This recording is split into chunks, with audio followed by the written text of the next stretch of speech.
Wow, আবারও point টেবিলের ওলট পালট। সানরাইজ হায়দ্রাবাদকে হারিয়ে আবারও প্লে অফের দিকে এগিয়ে গেল মুম্বাই ইন্ডিয়ান্স। প্রিয় দর্শক, বিস্তারিত জানুন ভিডিওতে। আইপিএলের 41তম ম্যাচে মুখোমুখি হয়েছিল মুম্বাই ইন্ডিয়ান্স ও সানরাইজ হায়দ্রাবাদ। এদিন টসে জিতে আগে বোলিং করতে নামেন মুম্বাই ইন্ডিয়ান্স, অন্যদিকে ব্যাট হাতে মাঠে নামেন হায়দ্রাবাদ। তবে দর্শক, ব্যাট হাতে মাঠে নেমেই এদিন হায়দ্রাবাদের ব্যাটাররা তেমন সুবিধা করতে পারেননি। প্রথমেই ট্রাভিস হেড 4 বলে 0 মেরে আউট হলে ব্যাট হাতে মাঠে নামেন ঈশান কিষান।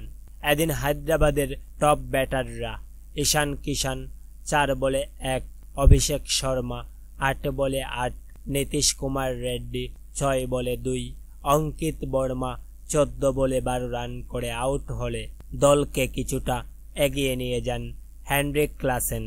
ফলে মুম্বাই ইন্ডিয়ান্স ব্যাটিং করতে নেমেই খুব সহজে ম্যাচ জিতে যায়, যার ফলে পয়েন্ট টেবিলের বিশাল পরিবর্তন আসে।